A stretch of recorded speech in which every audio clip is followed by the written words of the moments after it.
so excited to be joined here this morning by the quarterback for the Memphis Showboats of the UFL, Case Cookus. You got to win week one. Welcome to the show. Thanks so much for joining us. How are you doing today? I'm doing good. Thanks for having me. Absolutely. So I think this is so funny. We are doing this interview virtually because you don't live in Memphis. So for people who are unfamiliar with how the UFL is operating, all the teams live in Arlington, Texas, correct? Yes. So all 8 teams are here, and then we're going to fly out the day before each game. And then usually the home team gets a little bit of a community event possibly, or you try to get out, and then we play the next day. So that has to be so bizarre, right? Because you have your home opener here in Memphis. You guys won in Houston week 1, but this will be your first time coming to Memphis as the quarterback of the Showboats for a game. Yeah, absolutely. I think the weirdest part is going to be the plane ride, because we actually ride with the team that we're playing. Okay, so how does this work? Like, are you separated? Are you friendly? Yeah, I don't know, because the first game in Houston, we were close enough that we bussed. Okay. So we were separate on the buses, but I had talked to a few guys around the league that it is a little weird, the dynamic, especially coming back, because obviously one of us is going to win. Hopefully it's us this week. But yeah, that dynamic, I think they split the plane in half, where the front half is one team and the back half is another. That's so funny. Like, you think of it from a standpoint of, there are people out there who think we shouldn't do handshake lines at the end of some games anymore because things get so hot, but they're just throwing you guys on the same airplane. Yeah, absolutely. I think it is something where obviously we are competitors, but when you look around the league, a lot of these guys are very similar, and we all get along, outside of the field. We're on there, we're eating, we're fighting for those spots, and we're trying to win the game. But a lot of us are all, whether it was we were on the same team and our team got, when I was on the Stars, I was playing a couple guys last year. Were on my defense, and now they're trying to sack me, and they're hitting me against Houston. So all of us kind of know each other already. So that part of it, you're pretty friendly with most of the guys in the league. But definitely it is a weird dynamic across the board. Yeah, and I can imagine there's a sense of camaraderie, like that's sports, period. There's teams, and guys on one team will end up being on, like you mentioned, an opposite team, no matter at what level you end up on. But what's it like for you guys at this stage of the UFL, since the merger and taking the USFL and the XFL, putting it all together? Like, how do you describe the UFL to people when you are trying to not just sell people to watch, but give a general understanding of where you all are at in your careers? Yeah, like I kind of mentioned earlier, a lot of us have similar stories. So a lot of guys, whether they came out the COVID year and didn't get the full look at the NFL, have bounced around maybe a few different NFL teams, and we're just like this close to making the team. And then, they're the first guy that gets cut. Some guys, get cut for practice squad or injuries. And so all of us kind of relate with each other through our stories. But also when you get to know guys throughout the league, they're all just great people, which is awesome. It's weird how many good guys we have across the board, and you have conversations with the people, and you listen to their story and the things they've been through. And a lot of guys have families and different things. And they live in certain cities and have these crazy stories. So it's really cool. And anyone that doesn't know much about it, I encourage people to get to know some of the guys in the league, because I think you'll kind of fall in love with some of the players and some of their stories. Okay, so let's get into your story. I have to be honest with you. I knew you because of a moment when you were playing for Philadelphia last season. You lost your wedding ring in a game, and I remember it coming across my timeline, and it made me giggle because, explain to the people, it wasn't like a wedding ring. It was plastic, right? Yeah. So I have my gold wedding ring that I rarely wear because I work out and I'm on the field and all that stuff, and it's a little dangerous to play with a metal ring. So my wife bought me a pack of plastic rings, and so the weirdest part though was we were in the middle of a game, and I handed the ball off, and as soon as I handed the ball off, something was like, I felt something super weird. And I was like, this is weird. And I looked down at my hand. I'm looking at my hand. And then I was like, oh, my wedding ring's gone. I turned to the camera and I kind of talked to my wife. I was like, I swear I was wearing it today. It just fell off just now, you know? And then that clip kind of went viral and stuff. And so she sent me, you know, a new pack of rings and stuff. But it was weird how I noticed in the middle of all that going on, we're playing a game and I was like, I feel like something's missing right now. Something's gone. My husband has the same pack. And funny enough, he lost his first one on our honeymoon, which was right after the wedding too. He left it on, he took it off when he went swimming. And next thing you knew, he was like that night, oh, I don't have this on anymore. I was like, this is why we do this. Yeah, exactly. So you picked up a little bit of social media buzz. I'll call you like a viral sensation during your time in Philadelphia. But way before that, like going into your college career, you played at Northern Arizona. I know you're from Thousand Oaks, but what was your recruitment like? How did you end up playing at NAU? So my story is weird and long, but we got it. The shorter version of it is basically throughout high school, I played quarterback and wide receiver. I wasn't very highly recruited because of that. So my junior year I had played wide receiver. And a lot of guys get recruited off their junior year film. And so I only had wide receiver film. And I like to think I'm a good athlete, but I wasn't that good of an athlete. And so going into my senior year, I had a good year, but, you know, didn't really get any offers, some D2 stuff, but I decided to go to junior college for a year where I gray shirted. And from there, I grew about 1.5 inches, 2 inches, put on about 15 pounds. And I kind of became more of a prospect for teams and started getting some interest and buzz. And before I even played for my junior college, I had some schools come around, offer me for the next year, but then NEU had actually offered me for the upcoming year. And basically they wanted a guy. They had 2 freshmen, 2 seniors, and they wanted a junior college guy. At the time, they didn't even know how much eligibility I had. I had 4 years left. And so I went to a camp at NEU, and then 2 weeks later, I went for summer ball, the second half of summer ball, and then I started camp 4 weeks after that. So it was really fast and out of the blue. Like me and my dad went up there, and then all of a sudden I was like, I think I really want to go here. And then they offered me a day later, and then 2 weeks later I'm up there. 4 weeks later I'm fighting for the starting spot, and then I think 2 weeks in they named me as the starter. So it all happened really fast. It's beautiful up there, isn't it? Oh yeah, it's beautiful. If you ever get a chance to visit Flagstaff, and then there's the Sedona area, it's close to the Grand Canyon. Lots of big trees and up in the mountains. It's 7,000 feet, so prepare to lose your breath a little bit. Yeah, it was an awesome place to go to college. Okay, so you're earning the starting job. You're fighting through altitude. You're fighting for your life. You end up winning the Jerry Rice Award, which goes to the best freshman in FCS ranks each year. Does not have to go to a receiver, because when I told my dad, I was like, oh yeah, I'm interviewing this guy who won the Jerry Rice Award. And he was like, oh, was he a receiver? And I said, no, he was not. But you win that your freshman year, so you get some momentum. Other guys who have won that award are like Cooper Kupp. You had Trey Lance win it. Just what does it mean to you to look at the talent that's been able to come out of FCS and more of a spotlight to be shined onto how there is legitimate like gems within that, as along with FBS and some of the schools people are more familiar with?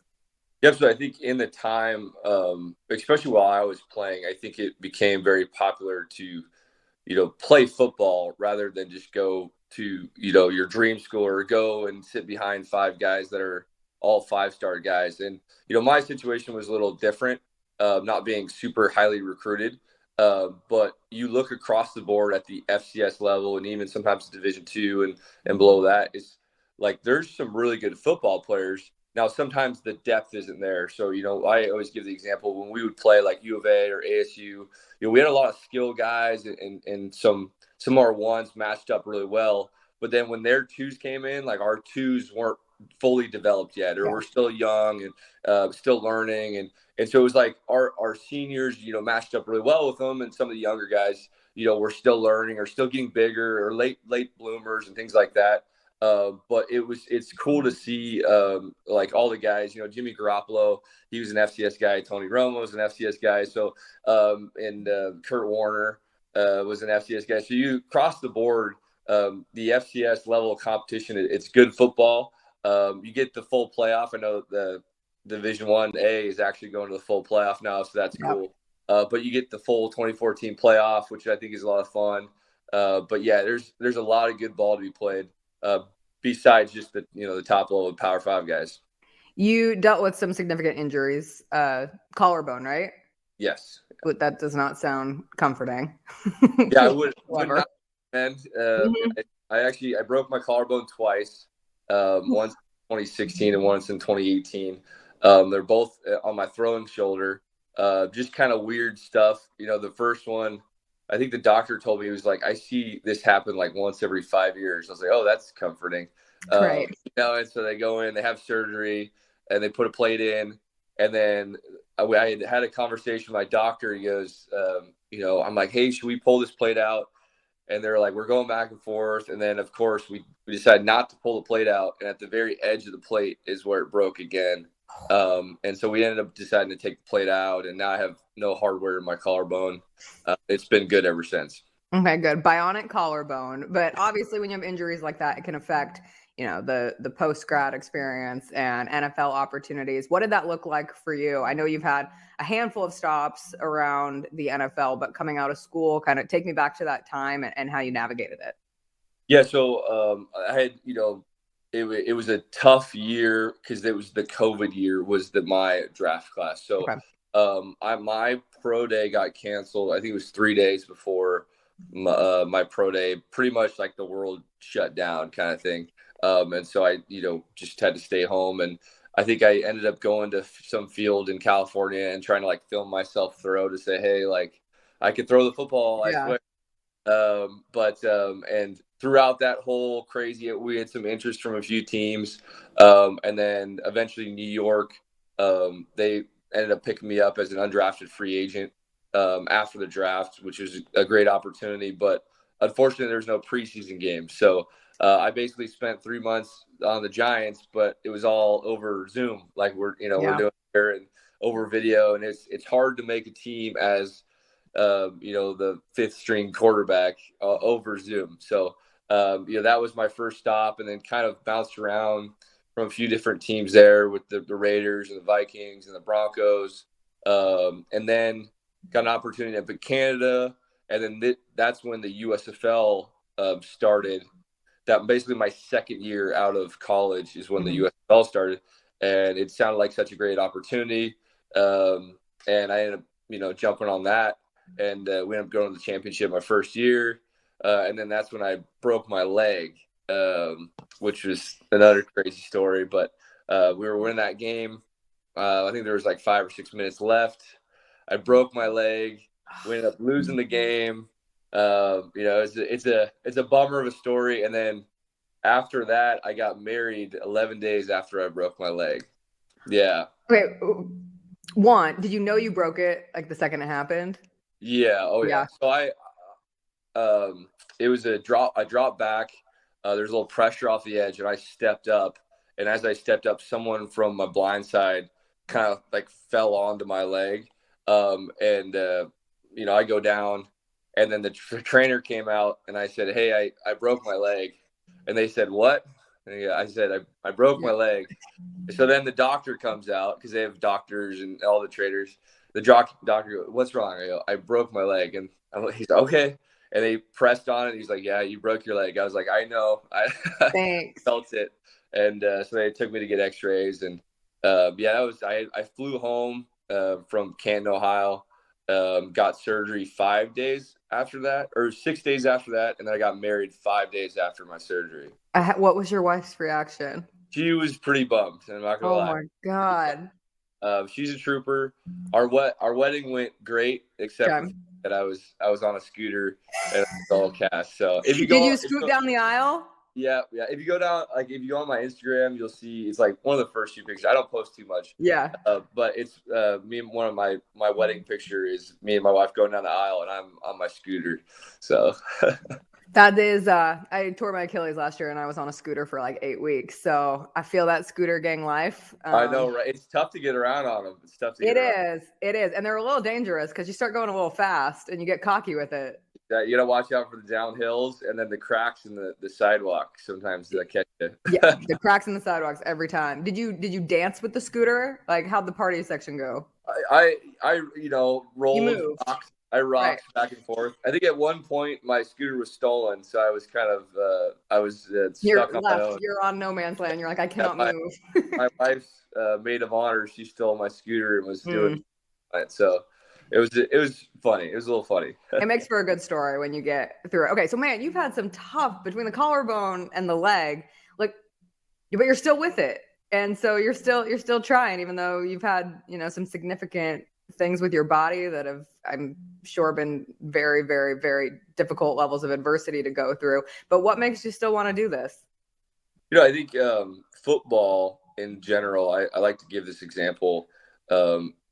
First off, I'm a competitive person, but football is like you're never done learning with it. And Peyton Manning has a great clip of him kind of breaking down this, like some of the simplest pass plays, and he'll do it for like 2 hours. And it's one of the cool things about football is like you're never done learning about football. There's always something you can kind of pick up or learn or tweak because first off, the defense is always trying to tweak and learn and try to stop you. So then you kind of tweak and learn off them. And then it's just this never-ending kind of game of cat and mouse between the offense and the defense. And there's just so much. And it's a competitive, aggressive sport. There's really nothing else like it where all these 11 guys from a bunch of different backgrounds go line up on the ball and try to execute a play. It's a ton of fun. And you get, right now we got 50 teammates. All those guys getting to know their stories. It's an awesome time. And I got to be honest, I mean, I watched opening weekend in the UFL, and you never know. Like, there's such a saturation with football sometimes, even though we all are thirsty for it and you can never get enough football, but you don't know what it's going to look like. And the UFL product so far has been really fun and like entertaining, high level football. And how do you view all of you guys as you're learning stories? Like, the ultimate goal is to get to the NFL. Yeah. Yeah, absolutely. I think it's something where every guy, wants to play in the NFL. Sure. But at the same time, you can't do that unless you're focused on this season. And that's what the product's going to be good because guys want to win here. They don't just want to get, 5 catches for 75 yards and then call it.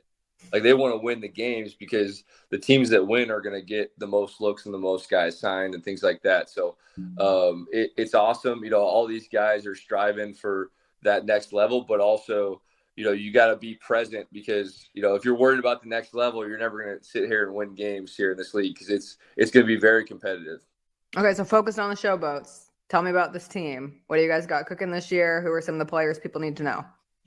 Yeah, so I think first off, across the board, we got a pretty fast team, pretty explosive team.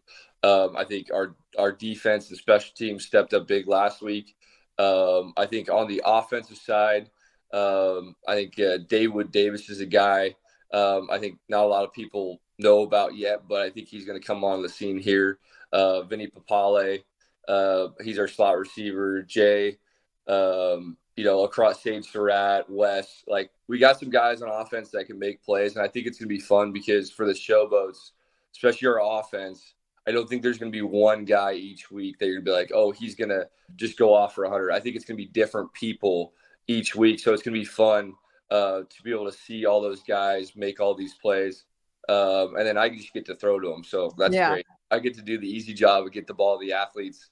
And then on the defensive side, I've never been around a group like this. Our defensive line, they're a bunch of animals. They get after it, and they get after it hard. And I hated playing them last year. My first game last year was the Stars, was against Memphis in Memphis, and they beat me to heck. Holy cow. I think that was the most sore I'd been after a game. So when I signed here, I was so excited that I didn't have to play this group of guys because they get after the quarterback. And watching from the sideline, watching them play last week was a ton of fun because they were flying around, making plays, scoring a touchdown on defense is awesome. So I think you're going to see a lot of exciting football at the Showboats. You and I were talking before we started this interview, and you just mentioned that you played in Memphis. That is the only time that you have ever been to Memphis, going back to the beginning of our conversations where you guys are living in Arlington, you'll travel for the games. What do you know about Memphis? So, I've heard, good barbecue. So Great. You're off to a good start.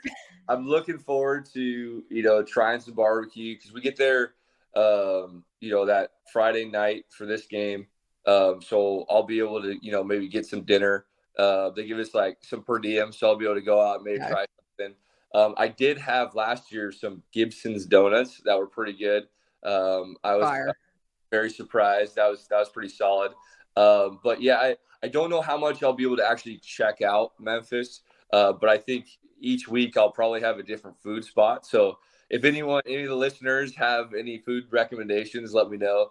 Because I'm a big foodie. I always try to try different spots and things like that as I visit different spots. But really excited to play in front of a crowd. My last 2 years, we weren't playing in Philadelphia. We were, playing in Michigan, and then the first year we were playing in Birmingham. So I'm really excited to have a home crowd and see the fans and interact with the fans.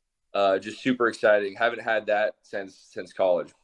Well, on the plus side, because as you mentioned, a lot of good food options. Sometimes when you move to Memphis, you gain the Memphis 15, similar to the freshman 15. It's just the Memphis 15. So I'm sure like your training staff is probably thrilled that you will not be inundated by barbecue and donuts. Yeah. Well, I can always use a couple extra pounds, Okay. in the pocket. I could use a little cushion, around the sides for sure. They can get it for you to share with your opponent on your flight back, so you guys can all share a nice meal together. Exactly. Who do you model your game after? Like, who are the quarterbacks that you really look up to? Oh, that's a tough question. I know everyone asks me this, and I don't think I ever have a really good answer. But I watched a lot of Tom Brady growing up. It's hard to, argue against how good that guy was. But I took pieces of kind of his approach, some of Aaron Rodgers' approaches as well. But I think that's what's cool about playing quarterback is we're all gonna have our own unique style and approach to the offense. Coach Flip's offense, I love the way he has it dialed up for us. There's been guys like Justin Fields, Nick Foles, and Gardner Minshew have all run it, and they've run it their way, and hopefully, my way is going to get us a bunch of wins and things like that. But overall, that's another cool thing about football is, you can model your game here and there, but when it comes down to it, you're the one getting the ball and making those plays and spreading the ball out to all your athletes out there. What's it been like playing for Coach Flip? Oh, it's been awesome. I didn't realize how he's a competitive guy. I think he may be more competitive than me. And he gets after it, and it's exciting to see. He has a true passion for the game, and like I kind of mentioned, he's been around so many different great quarterbacks throughout his coaching career, and I've already learned so much from him. So I was very excited when Memphis was the one that ended up picking me. And so, Coach Flip's been an awesome guy to learn under and run the offense for. Yeah, quarterbacks coach for the Eagles, like you mentioned with Nick Foles back in 2017, offensive coordinator, Vikings, Jags, and now head coach of the Memphis Showboats with you. One last message from you. What do you want to tell fans who have never seen the Showboats in this iteration? Obviously, the Showboats played last year, but this new under the UFL umbrella with you under the helm of this offense. One last sell to get them to come out to Simmons Bank Liberty Stadium on Saturday. The weather's supposed to be great, so you guys got that going for you too. Well, you heard it there. The weather's going to be good. It's hard to argue. Football is a great sport. I know the people in Memphis love them some football. So, come out, watch us. We got a great defense. We got great special teams. We're gonna score a lot of points on offense. It's going to be a great experience. Excited, playing the Liberty Bowl and stuff. So. Come out, support us, get to know some of the guys. It's awesome. We got some really great people playing for this team, and really, really looking forward to your support. Score a lot of points, limit the opponent to a few points. Sounds like a plan. Case, it was so nice to catch up with you, and we're rooting for you in the Showboats this season. We wish you nothing but the best. Thank you very much. The Jessica Benson Show with CJ Hart, live every weekday at 8 a.m.